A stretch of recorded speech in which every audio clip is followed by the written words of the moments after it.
Welcome to the Business Resilience Decoded podcast, brought to you by Asphalis Advisors and the Disaster Recovery Journal. Crisis management in today's world is ever-changing, and this podcast is our commitment to help you navigate successful outcomes for any crisis you may face. I'm your host, Vanessa Matthews. I specialize in providing insights and solutions for crisis, continuity, and resilience across industries from real estate and healthcare to terrorism in the airline and transportation worlds. No matter what industry you're in, this podcast will provide you the tools to build resilience in your organization.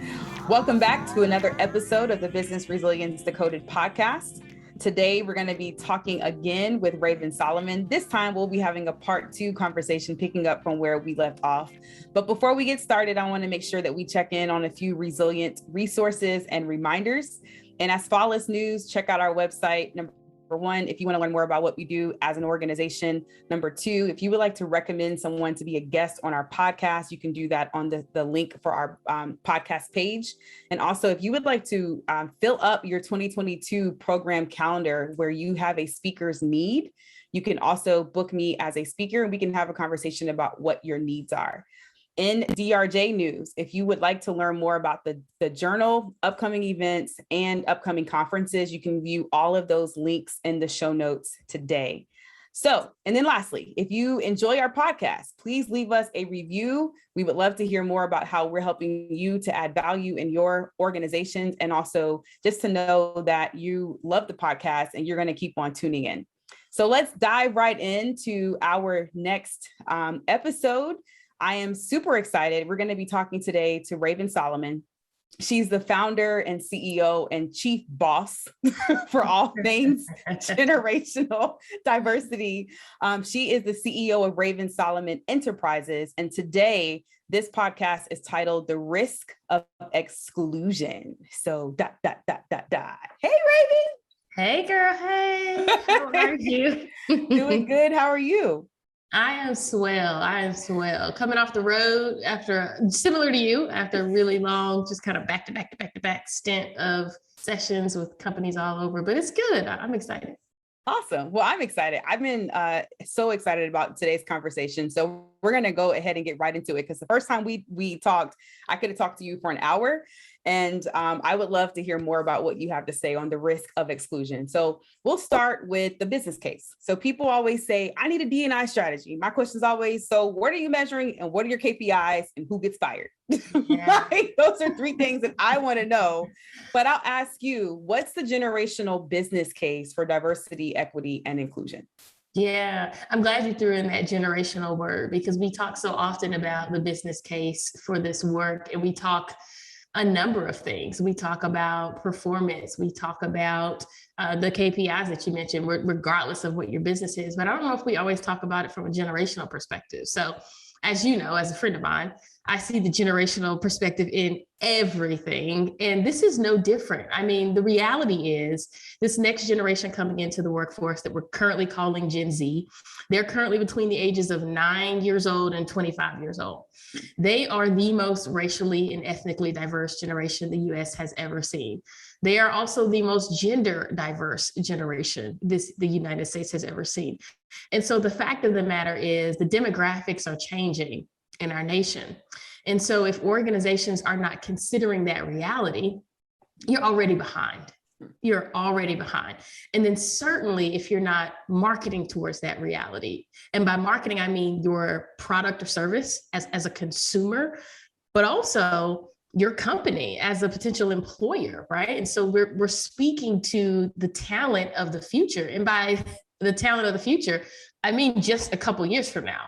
So in just 5 years, Gen Z is expected to be about a quarter of the US workforce in 5 years. So when you think about the demographics of the generation being vastly different than prior generations, and you also think about what they're looking for, what they're asking for, in fact, I would take it even further, what they're demanding of organizations and power structures, the government, et cetera, it's just different. And they have the girth, they have the power, they have the money to demand it, similar to millennials and similar to baby boomers. And so with that being said, I think if we're not listening to Gen Z, if we're not preparing our organizations, our products, our services for them as potential consumers and potential employees, then we are behind the 8 ball. And you've got to catch up. So I can go down a list of things that Gen Z is looking for, but I will pause and see what other questions you have for me. I know we only have a few minutes. Absolutely. So you talked about they're the most gender diverse workforce and population. So based on your podcast, does that also include our LGBTQIA plus brothers and sisters when you say gender diverse? Because I wasn't just thinking male and female. Absolutely. So you think about transgender folks, you think about folks who identify as non-binary. So they, identify outside of just this kind of binary male and female that we typically box gender identity into. So yes, that's exactly right. When you think about the number of folks who identify outside of that binary, that's why we speak to Gen Z as being the most gender diverse generation that we've seen. The number of folks within that generation that do identify as transgender or non-binary is far greater than what we've seen in the past. Yep. And so when you say that a fourth of our workforce, I think you said within 5 years will be Gen Z. Did every generation go through that wave? Like, were there always were millennials at some point a fourth and then we were not, and then, boomers and Gen Xers, or is this different or is it new?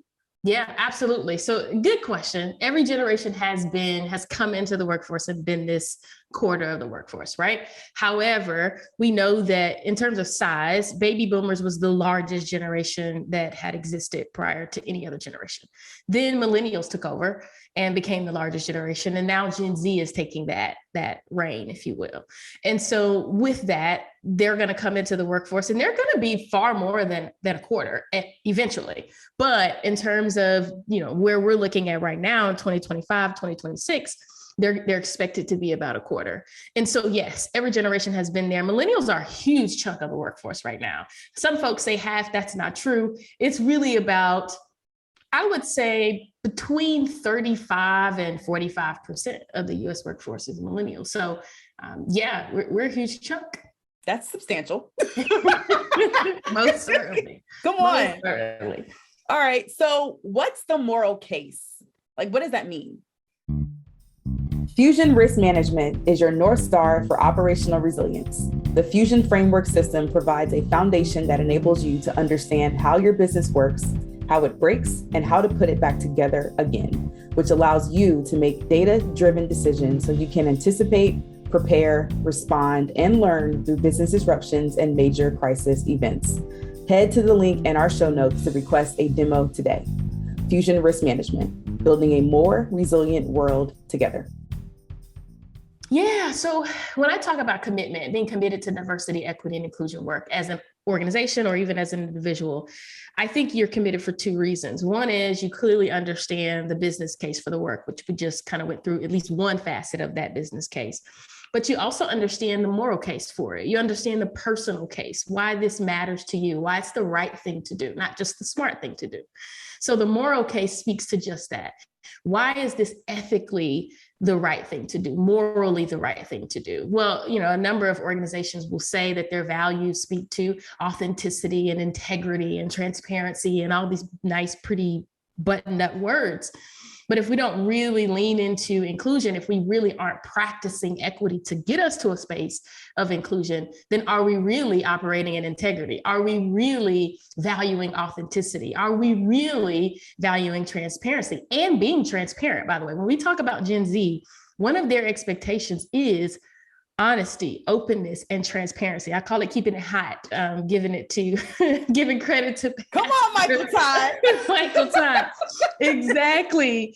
Keeping it honest, open, and transparent. So they're going to want to see the data behind what you claim to be doing as an organization, specifically in this area. So when I talk about the moral case, I mean, as a leader, why is this work important to you? Because when that business case isn't necessarily coming through in the first 3 months or 6 months of your diversity, equity, inclusion plan, what is going to keep you grounded? What's going to keep you there? And then when you're challenged from any of your employees as to why we're investing in this, why are we having this training, blah, blah, blah, blah, blah, you can speak to not only the business rationale, but the personal case for this work. That's what I mean by the moral case. Awesome. So for those of you who don't know, short plug, Michael Todd with Transformation Church in Oklahoma. No. Yeah. Okay. Oklahoma. He runs a multi-ethnic, multi-generational church. We're two women of faith. If you want to have some faith words, go check out Michael Todd. For sure. He is awesome. So, we're all in the part of risk, and that's, what we live and breathe by. What is the risk if we don't do it? Or in other words, like I asked some of our clients, what is this going to cost you if you don't do it? Yeah. I mean, to say it as plainly as possible, it could cost you your business. It could cost you your livelihood and the livelihood of the employees that you serve. And also it could cost you the ability to meet the needs of your customers, right? I firmly believe that if organizations don't get on this boat, as in if they don't get serious about creating inclusion by way of equitable practices and diversity, then you're going to get left behind. As I mentioned, the country is browning, as they say, right? In terms of, I think all facets of difference, the expectation of us being far more accepting of those differences than we have been in the past is becoming a norm, not just with Gen Z, but I think with all of us. As we evolve and as we grow, it's important that we begin to understand and welcome other people's growth and their evolution, right? So I think the risk is not being here. And I really, really, really mean that. And I think it's time for organizations to truly understand that. And I'd say it may not happen in 5 years, it may not happen in 10 years, but when you think about the future of work and how diverse it truly is, maybe it's 20 years from now, but I guarantee you, if you don't get on this ship, you will be left behind. Yeah. So if you're not building a strategy with the future workforce in mind that encompasses equity, inclusion, and diversity, you're a part of that ship that might be left behind. So here's what I think is interesting. In crisis management and risk management, we tell people, if you don't have a plan, if you don't have a crisis strategy, if you don't do training, if you don't do exercises, you're going to be left behind and your business is going to suffer. So here's my question. Don't answer it. It's rhetorical for all of you who are listening. But what do you think is going to happen if we don't follow our own rules when it comes to building a strategy, an equitable strategy for specifically this conversation is around generations? Like, what's the risk to you and your risk management and your business? What does that look like? I just talked to a CEO who is a boomer. He was asking me about technology. And a part of what I told him was, I don't just say we're woman-owned and minority-owned because it sounds good. I tell you that because it adds value to your business. Because to your point, Raven, your customer base and who you want to go after, they look like me. Absolutely. We did a talk with Hill Harper a few weeks ago. Hill Harper said, Black people put Twitter on the map because Black Twitter. It was your Black and brown population that helped to elevate that brand and what helped to really create $1 billion product. Yeah. So succession planning, Raven, you are abreast of what's happening in our country. And when I think about, I'm not going to go into politics, but I'll say these names. When I think about President Joe Biden and former President Trump and the campaigns from both Republicans and Democrats, what are your thoughts on succession planning? Yeah. Oh my gosh. I think, succession planning is the key to truly generationally diversifying, not just our organization, but our leadership ranks, right? I think I talk to a lot of nonprofits and work with a lot of nonprofits, associations, those who serve communities, et cetera. And part of the biggest issue is the power that the boards have and the lack of diversity on those boards. I mean, there's so much power that sits at that table. Rewind that back. What'd you say? What'd you say? Because I didn't hear you. I think a huge issue and one of the biggest risks that exist in the nonprofit space and even in the corporate space is the lack of diversity on boards. And that goes to not just gender diversity, not just racial and ethnic diversity, but also generational diversity. There's so many hoops you have to jump through, so many rules that we've come up with, right? And by come up with, I mean come up with all of these rules that we just made up as the prerequisites necessary to be on a board and to add value. They're antiquated, they're dated. And quite frankly, they're no longer effective. Because if you think about the power that a board has to either move an organization forward or to stunt an organization's growth, it is tremendous. And what better way to ensure that our board is actually moving a organization forward than to ensure that we have folks on that board that know about the future in a way that many of us don't. And so I would love, I don't know this off the top of my head, but I would bet, if I was a betting woman, that the average age of a nonprofit board is probably around late 50s to early 60s. Yep. And I think about, I just remember Mark Zuckerberg going to speak at Congress, speak on the Hill, and how many folks listening to him who run our nation had no clue how Facebook even functions and how it operates, and certainly not how it makes money. And yet you're creating the laws. Correct. I mean, it's such a huge miss. It's such a huge miss. And so what's happened is, and I'll use President Biden as an example in his campaign, and pretty much his existence as the president today, is there was not a proper succession plan put in place within the Democratic Party and the Republican Party to ensure that we had ready leadership prepared to actually run for office. And so I tell the story often about Joe Biden's grandchildren coming to him one day and saying, we need you to run for president. We want you to be home. We know you're in the sunset of your career, if not the sunset of your life.